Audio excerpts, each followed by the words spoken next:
Good morning. Now the coronavirus has put us at home. So you're going to see my lovely house, my makeshift place, and we're going to try to start off on March 25th like a normal day. It's still kind of weird not having you guys in the audience and answering the questions, but we're going to go over corners today. We're going to go over the intersection walls and describe what they do, and then we're going to review. I made a little prop up so we wouldn't get bored and try to figure out to do the best thing for you guys at home. I will eventually give you a call today, and we will touch base. I need to make sure that I touch base. Not all of you are emailing. Please check your emails. I'm going to try to put this on Discord and through your email, whichever works. And as you see from my sign above, it is what it is, and we're going to make it work somehow. Okay, so let's get right into day 3. If you pull out your packet where it says day 3,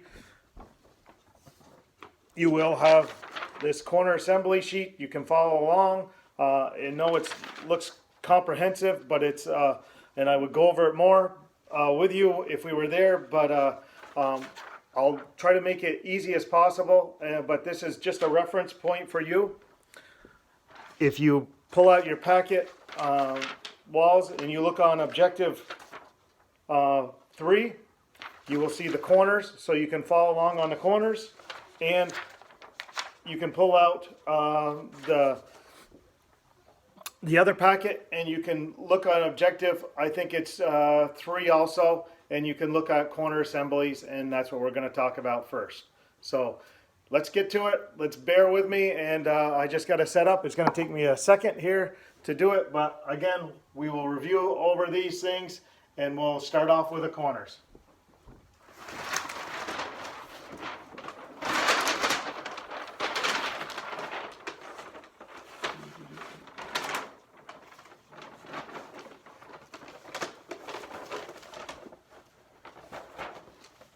Here we go. As you follow, and you can follow along, make it simple. I will make the studs. If you don't know, the studs will be basically X, and we go from there.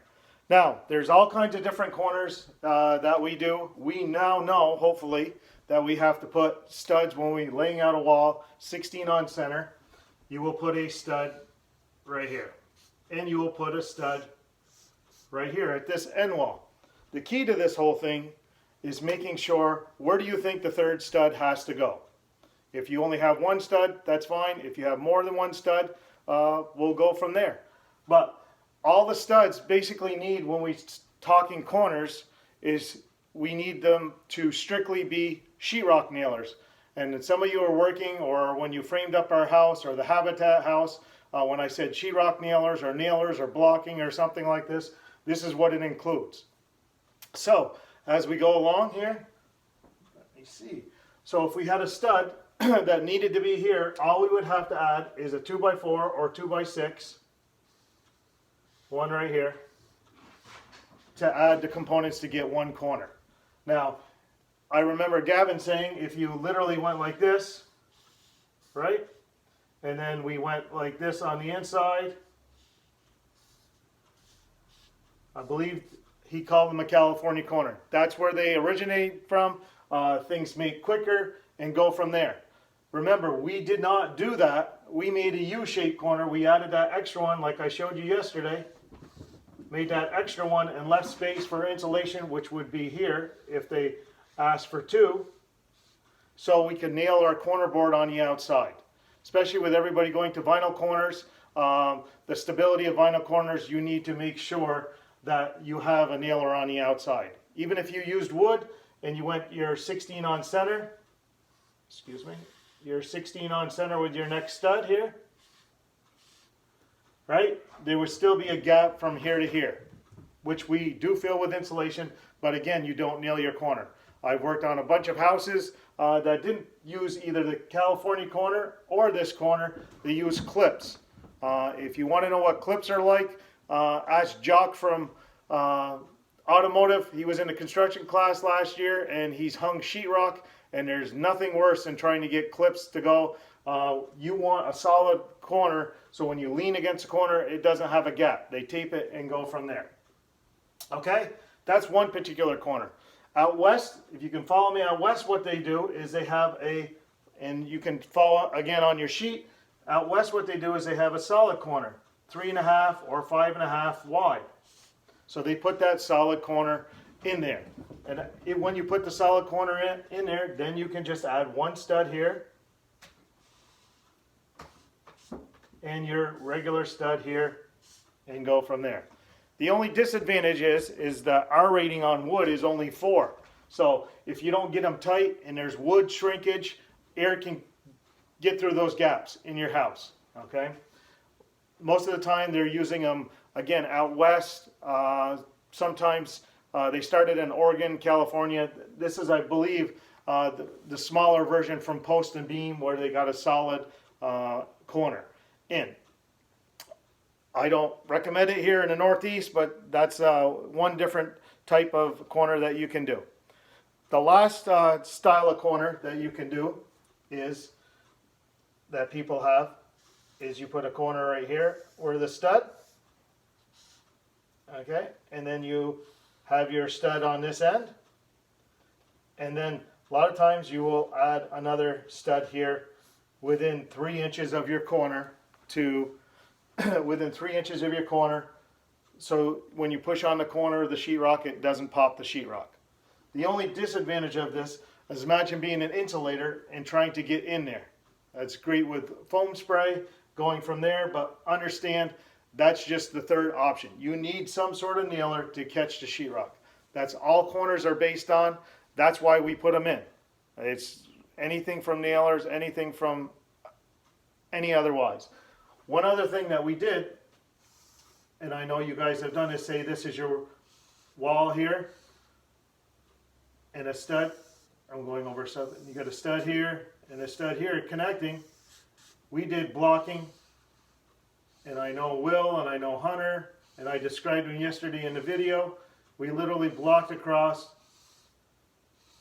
and I think we put 5 instead of 4. You put it on top, then you come 2 foot down center, then you come 4 feet down to catch the sheetrock, because your sheetrock breaks at 4 feet. Then you can put another one at 2 feet and then one at the bottom. Okay, some people cheat and don't put this one in from here. The main portion is to break it on the sheetrock from the top. Okay, now if there's any questions on corners, don't be afraid to ask. Text me, email me, FaceTime me, give me a call. I'll help you out. Remember, when you pull out your quiz at the end of this, because we're doing intersection, all you got to do is fill that out. And again, that's the only thing that's due today, is that quiz, and basically looking at the corners and understanding them. All right, and we'll go on to intersection. Obviously nobody has questions because I'm talking to myself. Here we go. This is the intersection of walls. Okay, and I haven't filled out anything here yet. Just hang on a second.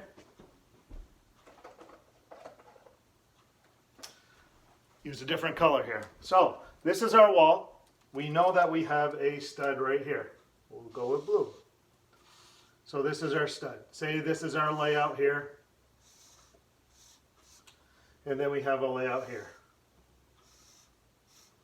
These are 16 on center or 2 foot on center, depending on what style of house that you're doing or the interpretation of what it is. So you have all this space and we have an interior wall. Yesterday we had an interior partition that we literally showed like this, right? We put a stud here, we put a stud here, and then you had blocking. I'll just draw it here.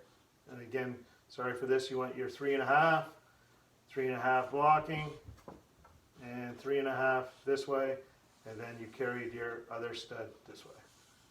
Okay, so when you look in your wall, that was a partition wall assembly, as we discussed yesterday. So this is what it would look like in a regular wall, and then you'd have a flat back here, but it would be like a dotted line because it wouldn't be solid. Some people can use them as solid, but as I said yesterday, they use blocking because they tried to use their scrap pieces of lumber that they cut up for their jacks and cripples and all that stuff. They used that so they had less waste. Today we just take it and we use it as the kiln dried wood. We use it as burning up for fire. Okay? So if you did this, what would be one problem with this? Thanks. It would be insulation. This would be your insulation, and again, that would not work, or it would sag and go from there. So this is an issue. So the biggest thing is, and I will do it on this way. Here you go. You have this way, then you have this one, and another stud. Now, what you can do is, this is a 2x4 wall. You can take a 2x6, go an inch on both sides, and cover it so you have a nailer on both sides. That's what people do, like condo work and other stuff. Sometimes people will take a 2x4 on both sides. I'll use this one back up here. They'll take a 2x4 and go halfway here, and a 2x4 halfway here to catch the nailer. And then you have this open space behind here to put the insulation. Again, the biggest thing with intersection points, again, is you need to make sure that you have insulation in there. So insulation will look like this. Again, the bats, which we know for blueprints, it'll be ribbed. That means it's loose fit versus packed, or using the other type of insulation that we use, rock wool. Okay, so that is the intersection for corners. If there's any questions, again, please just let me know. Hopefully I covered two different things for the intersections, and we'll go. I got a few minutes left, and let me pull out my model that I have here. Hopefully you can see. Yeah, I was bored. So here we go.